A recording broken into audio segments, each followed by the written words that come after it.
Welcome back to lecture series of microprocessor and assembly language programming. આજના લેક્ચરમાં આપણે એક નવા ચેપ્ટર સ્ટાર્ટ કરવા જઈ રહ્યા છીએ.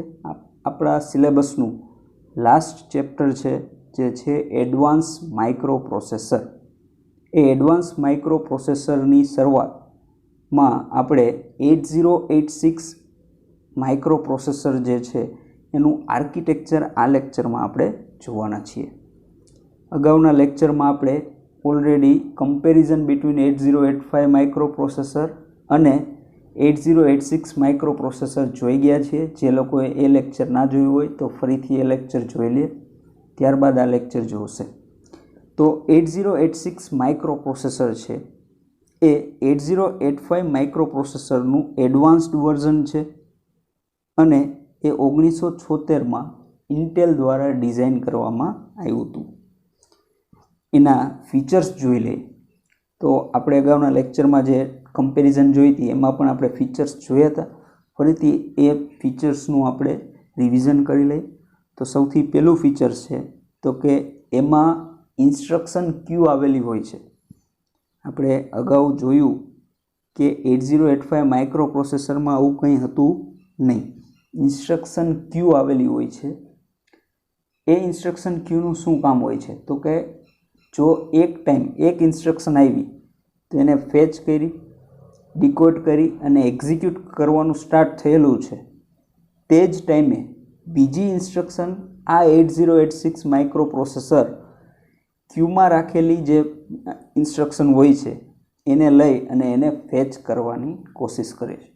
તો એટ એ ટાઈમ બે ઓપરેશન પરફોર્મ થઈ શકે. એક ઇન્સ્ટ્રક્શનનું આપણે એક્ઝિક્યુશન સ્ટાર્ટ હતું, બીજી ઇન્સ્ટ્રક્શનને ફેચ કરવાનું સ્ટાર્ટ હતું.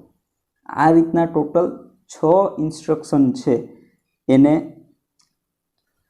એને તમે એકી સાથે ક્યુમાં રાખી શકો છો, એ મેમરીમાં સ્ટોર થયેલી રાખી શકો છો. આનાથી શું થશે તો કે પ્રોસેસિંગ જે પણ હોય છે એ ફાસ્ટ પ્રોસેસિંગ થઈ જશે. તો આપણે એક એડવાન્ટેજ છે ને આ ફીચર્સ છે 8086 માઇક્રોપ્રોસેસરનું કે ઇન્સ્ટ્રક્શન ક્યુ એમાં આવેલી હોય છે. ત્યારબાદનો ફીચર્સ છે એ છે ઇટ વોઝ 16 બીટ માઇક્રોપ્રોસેસર, એટલે કે 16 બીટનું પ્રોસેસર હોય છે. એની સાથે સાથે 16 બીટનું એલયુ હોય છે. એમાં 16 બીટના ઘણા બધા રજિસ્ટર આવેલા હોય છે. ઇન્ટરનલ ડેટા બસ પણ 16 બીટનું હોય છે. એક્સટર્નલ ડેટા બસ પણ 16 બીટનું હોય છે. આટલું બધું 16 બીટનું હોવાથી ડેટા તમે લાર્જ ડેટા છે એટલે કે 16 બીટનો ડેટા પણ એની સાથે પ્રોસેસ કરી શકો છો. તો આ પણ એક ઇમ્પોર્ટન્ટ ફીચર છે 8086 માઇક્રોપ્રોસેસરનું. ત્યારબાદનું ફીચર્સ છે it is available in 3 version based on the frequency of operation. અગાઉ જોઈ ગયા પ્રમાણે કમ્પેરિઝનમાં પણ આપણે જોયું હતું કે 3 વેરિયન્ટમાં આપણને મળે છે. એની ઓપરેટિંગ ફ્રીક્વન્સીને આધારે 8086માં પહેલું જે વેરિયન્ટ છે એ 8086 એટલે 5 મેગાહર્ટ્ઝની ઓપરેટિંગ ફ્રીક્વન્સીવાળું હોય છે. ત્યારબાદ એના પછીનું જે વેરિયન્ટ હતું એ હતું 8086-2 કે જેની ઓપરેટિંગ ફ્રીક્વન્સી હતી 8 મેગાહર્ટ્ઝ. અને ત્યારબાદનું જે વેરિયન્ટ હતું એ 8086-1 જેની ઓપરેટિંગ ફ્રીક્વન્સી 10 મેગાહર્ટ્ઝ હતી. અગાઉ કીધું એમ જેમ ઓપરેટિંગ ફ્રીક્વન્સી હાઈ હશે એમ તમારું જે ડેટા પ્રોસેસિંગની જે સ્પીડ હશે એ હાઈ બનશે અને જે ડિલે હશે એ લેસ થઈ જશે. તો જેમ પ્રોસેસરની ઓપરેટિંગ ફ્રીક્વન્સી હાઈ હોય એ આપણા માટે એડવાન્ટેજીસ સાબિત થશે. ત્યાર પછીનું ફીચર્સ જોઈએ તો it uses 2 stages of pipelining, that is fetch stage and execute stage which improve performance. હવે અગાઉ જોઈ ગયા પ્રમાણે કે ભાઈ આમાં ઇન્સ્ટ્રક્શન ક્યુ છે. ઇન્સ્ટ્રક્શન ક્યુ હોવાથી આપણે આમાં પાઇપલાઇનિંગ સ્ટ્રક્ચરનો યુઝ કરીએ છીએ. 8086 માઇક્રોપ્રોસેસરમાં પાઇપલાઇનિંગ પ્રોસેસર યુઝ થાય છે, જેનાથી એટ એ ટાઈમ જો એક ઇન્સ્ટ્રક્શન એક્ઝિક્યુટ થતી હોય તો બીજી ઇન્સ્ટ્રક્શન પણ ફેચ થવાની સ્ટાર્ટ થઈ જાય છે. તો આ રીતના 2 સ્ટેજમાં તમે ઇન્સ્ટ્રક્શનને ઓપરેટ કરાવી શકો છો, જેનાથી તમારું જે પરફોર્મન્સ છે એ ઇમ્પ્રૂવ થશે. ત્યારબાદનું ફીચર્સ છે ઇટ હેઝ 256 એટલે કે 256 વેક્ટર ઇન્ટરપ્ટ હોય છે. આપણે 8085માં જોઈ ગયા 5 ઇન્ટરપ્ટ હતી, બરાબર. તો જ્યારે 8086 માઇક્રોપ્રોસેસરમાં 256 વેક્ટર્ડ ઇન્ટરપ્ટ આવેલી હોય છે. તો એમાં ઘણા બધા ટાસ્ક આપણે પરફોર્મ કરાવી શકીએ છીએ. ત્યારબાદ ઇટ કન્સિસ્ટ ઓફ 29,000 ટ્રાન્ઝિસ્ટર, એટલે કે જો 8086 માઇક્રોપ્રોસેસરને તમારે મેન્યુફેક્ચર કરતા હોય તો એ મેન્યુફેક્ચરિંગમાં 29,000 જેટલા ટ્રાન્ઝિસ્ટર યુઝ થાય છે, બરાબર. તો આ પણ એક પ્રકારનું ફીચર્સ છે કે એટલા બધા ટ્રાન્ઝિસ્ટરનો યુઝ કરવામાં આવે છે. હવે આપણે એનું આર્કિટેક્ચર જોવાના છીએ. અગાઉ આપણે જોઈ ગયા છીએ ફીચર્સ હતા. હવે આર્કિટેક્ચર, આ લેક્ચરમાં આપણે આર્કિટેક્ચર કઈ રીતના ડ્રો કરવું એનો એક બેઝિક આઈડિયા જોઈ લેશું. એટલે એક વખત ડ્રો કરતા આવડી જાય પછી એમાં જે રહેલા બ્લોક છે એ બ્લોકનું ફંક્શન્સ આપણે ડિટેલમાં આવતા લેક્ચરમાં સ્ટડી કરશું. તો સૌથી પહેલાં આર્કિટેક્ચર જે પણ 8086 માઇક્રોપ્રોસેસર છે એ 2 ભાગમાં ડિવાઈડ કરેલું છે. પ્રોસેસરમાં 8086 પ્રોસેસરમાં 2 પાર્ટ મેઇન હોય છે. એ કયા કયા પાર્ટ? તો કે એક હોય છે BIU યુનિટ, એટલે કે બસ ઇન્ટરફેસ યુનિટ, અને બીજો પાર્ટ હોય છે એક્ઝિક્યુશન યુનિટ, બરાબર. એટલે જ આને પાઇપલાઇનિંગ સ્ટ્રક્ચર કહેવાય, કેમ કે એમાં 2 અલગ અલગ સેક્શન છે જે એકી સાથે પોતપોતાનું ફંક્શન છે પરફોર્મ કરતા હોય છે. તો યાદ રાખજો, 2 સેક્શન હોય છે 8086 માઇક્રોપ્રોસેસરમાં. પહેલું સેક્શન હોય છે BIU બસ ઇન્ટરફેસ યુનિટ, અને બીજું સેક્શન હોય છે EU જેને કહેવાશે એક્ઝિક્યુશન યુનિટ. તો હવે આપણે આર્કિટેક્ચર જોઈએ. તો સૌથી પહેલાં આપણે BIUમાં કયા કયા ફંક્શન આવે છે BIU પાર્ટ જોશું. તો BIUમાં સૌથી પહેલાં આવશે મેમરી ઇન્ટરફેસ, એટલે કે આઉટપુટ ડિવાઇસીસ જે હોય અથવા તો જે મેમરી ઇન્ટરફેસ કરેલી એ સૌથી પહેલાં આવશે. ત્યારબાદ એક આવે છે સમ બ્લોક, બરાબર, જે એરિથમેટિક ઓપરેશન પરફોર્મ કરે છે. ત્યારબાદ ટોટલ 5 રજિસ્ટર જેને મેમરી સેગમેન્ટ રજિસ્ટર કહેવાય અથવા તો સેગમેન્ટેડ રજિસ્ટર કહેવાય છે, જે છે ES, CS, SS, DS, અને એક આવે છે ઇન્સ્ટ્રક્શન પોઇન્ટર, બરાબર. તો આ ટોટલ તમારે 5 બ્લોક ડ્રો કરવાના છે. ES, CS, SS, DS આટલા જે છે એ સેગમેન્ટેડ રજિસ્ટર છે, અને IP જે છે એ ઇન્સ્ટ્રક્શન પોઇન્ટર છે. ત્યારબાદ એક સાઈડમાં આપણે ટોટલ 6 બ્લોક ડ્રો કરશું, જેમાં દરેકના નામ આપી દઈશું 1 2 3 4 5 6. આ જે છે એ શું છે તો કે ઇન્સ્ટ્રક્શન ક્યુ છે. આપણે કીધું કે ભાઈ 6 આપણે એકી સાથે 6 ઇન્સ્ટ્રક્શનને આપણે ક્યુમાં રાખી શકીએ છીએ. તો આ જે ક્યુ છે એ બ્લોક છે, દરેક બ્લોકમાં એક એક ઇન્સ્ટ્રક્શન તમે રાખી શકો. ત્યારબાદ હવે મેમરી ઇન્ટરફેસ સાથે સમ જે હોય છે એની સાથે ઓપરેશન કરતું હોય છે, એની સાથે કોમ્યુનિકેશન કરતું હોય છે, જેથી મેમરીમાંથી જે પણ મેમરી એડ્રેસ છે એને ફેચ કરશે. એ ફેચ કરેલા મેમરી એડ્રેસ ઉપરથી કોઈ ઇન્સ્ટ્રક્શન હોય તો ઇન્સ્ટ્રક્શનને ફેચ કરી એને ડીકોડ કરશે.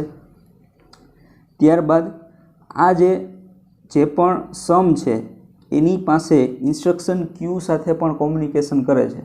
તો એમાંથી ફેચ કરી ઇન્સ્ટ્રક્શન છે એ ક્યાં જવા દેશે તો કે મેમરી ઇન્ટરફેસમાંથી ફેચ કરી જે પણ ઇન્સ્ટ્રક્શન હશે એને ઇન્સ્ટ્રક્શન ક્યુમાં રાખી દેશે. ત્યારબાદ આ જે પણ મેમરી સેગમેન્ટ રજિસ્ટર છે એ દરેક કોમ્યુનિકેશન કેની સાથે કરશે તો કે એરિથમેટિક સેક્શન સાથે. ઓકે, તો એને આધારે એમાં શું થશે તો કે મેમરી છે સેગમેન્ટ રજિસ્ટરનો યુઝ કરી ઇન્સ્ટ્રક્શનને ફેચ, ડીકોડ અને એક્ઝિક્યુટ કરશે. ત્યારબાદ એની સાથે આ બસ સાથે પણ કોમ્યુનિકેશન કરે છે ડાયરેક્ટલી. એટલે ડાયરેક્ટલી આમાંથી ડેટા જે છે, ઇન્સ્ટ્રક્શન જે છે એ ઇન્સ્ટ્રક્શન ક્યુમાંથી સેગમેન્ટેડ રજિસ્ટરમાં પણ જઈ શકે છે, એની સાથે પણ કોમ્યુનિકેશન કરી શકે છે. તો આ હતું BIU સેક્શન. એટલે કે BIU સેક્શનમાં ટોટલ કેટલા ફંક્શનલ ડાયાગ્રામમાં જોઈએ તો એક મેમરી ઇન્ટરફેસ આવશે, પછી એક એરિથમેટિક સેક્શન આવશે, પછી સેગમેન્ટ રજિસ્ટર આવશે, 5 સેગમેન્ટ રજિસ્ટર છે, એક ઇન્સ્ટ્રક્શન પોઇન્ટર છે, ત્યારબાદ ઇન્સ્ટ્રક્શન ક્યુ છે જેમાં 6 બ્લોક છે. હવે આપણે EU એટલે કે એક્ઝિક્યુશન યુનિટમાં કયા કયા બ્લોક આવે એ ડ્રો કરીએ. તો સૌથી પહેલાં તમારે 4 ને 4 8 લાઇન ડ્રો કરવાની છે. 8 બોક્સ ડ્રો કરવાના છે, જેમાંથી 4 બોક્સ છે એ 16 બીટના રાખશું. એ 4 બ્લોક ક્યાં હશે? તો કે SP, BP, SI અને DI. બીજા 4 બ્લોક છે એના 2 પાર્ટ કરશું, એટલે કે 8 બીટના. AHAL એટલે કે એક્યુમ્યુલેટર હાઈ, એક્યુમ્યુલેટર લો. પછી BH, BL, CH, CL, DH, DL, higher bite અને લોઅર બાઇટ. તો આ ટોટલ 16 બીટના જ હોય છે, પણ એના તમે 2 પાર્ટ કરી શકો છો, એટલે 8 બીટ તરીકે પણ એ ઓપરેટ થઈ શકે. તો એક્યુમ્યુલેટર હાઈ બીટ બાઇટ એટલે કે AH અને એક્યુમ્યુલેટર લોઅર બાઇટ એટલે કે AL. એવી જ રીતના B માટે, C માટે અને D માટે તમે યુઝ કરી શકો. ત્યારબાદનું જે સેક્શન છે એરિથમેટિક લોજિક યુનિટ એટલે કે ALU. ALU યુનિટ આવેલું હોય છે એ કેમાં આવેલું હોય છે? તો કે EU સેક્શનમાં. ત્યારબાદ એક કંટ્રોલ સિસ્ટમ હોય છે જેના વડે કંટ્રોલિંગ ઓપરેશન પરફોર્મ થાય છે. ત્યારબાદ ઓપરાન્ડ્સ હોય છે અને ફ્લેગ્સ હોય છે. ફ્લેગ્સ ટોટલ 9 ટાઈપની જે ફ્લેગ છે એ આપણે ડિટેલમાં સ્ટડી કરવાના જ છીએ. અને ત્યારબાદ ઇન્ટરનલ બસ ડાયાગ્રામ હોય છે. ઇન્ટરનલ બસ હોય છે. આ ઇન્ટરનલ બસ સાથે જે સેગમેન્ટેડ રજિસ્ટર છે તથા આપેલા જે 16 બીટના દરેક રજિસ્ટર છે એ પણ ઓપરેશન પરફોર્મ કરશે, એની સાથે કોમ્યુનિકેશન કરશે અને એ કોમ્યુનિકેશન 2 વે હશે. 2 ડાયરેક્શનમાં એ કોમ્યુનિકેશન થતું હશે. ALU પણ ક્યાંથી ને ડેટા લેશે? તો કે ઇન્ટરનલ બસમાંથી ડેટા લેશે અને જે પણ એરિથમેટિક લોજિકલ ઓપરેશન પરફોર્મ કરી અને ફાઇનલ એ ડેટા કોને આપી દેશે? એ પણ ઇન્ટરનલ બસને આપી દેશે. તો આ રીતના આખું જે આર્કિટેક્ચર છે એ તમે આ રીતના ડ્રો કરી શકો છો. 2 સેક્શન પાડશો, BIU આટલું જે સેક્શન છે તમે જોઈ શકો છો કે આટલું જે સેક્શન છે એ BIU યુનિટ છે અને આ જે સેક્શન છે એ આખું EU સેક્શન છે. તો BIU સેક્શનમાં મેમરી ઇન્ટરફેસ, ત્યારબાદ એરિથમેટિક, ત્યારબાદ સેગમેન્ટેશન રજિસ્ટર, પછી આવશે ઇન્સ્ટ્રક્શન પોઇન્ટર, પછી આવશે ઇન્સ્ટ્રક્શન ક્યુ અને જે EU સેક્શન છે એમાં ટોટલ 8 ટાઈપના 16 બીટ રજિસ્ટર આવશે, ALU આવશે, ઓપરાન્ડ્સ એન્ડ ફ્લેગ્સ આવશે અને કંટ્રોલ સિસ્ટમ આવશે. તો આ રીતના તમે ડ્રો કરી શકો છો. આ દરેક સેક્શન છે એને સેક્શન વાઇઝ આપણે ભણવાના છે. પહેલાં BIU સેક્શન જોશું, એમાં આવતા દરેક ફંક્શનની ફંક્શનાલિટી ચેક કરશું. ત્યારબાદ આપણે EU સેક્શન જોશું અને એ EU સેક્શનમાં જેટલા પણ ફંક્શનાલિટી આવશે એની ફંક્શનની દરેકને ડિટેલમાં સ્ટડી કરવાના છીએ. So thank you very much for seeing this video.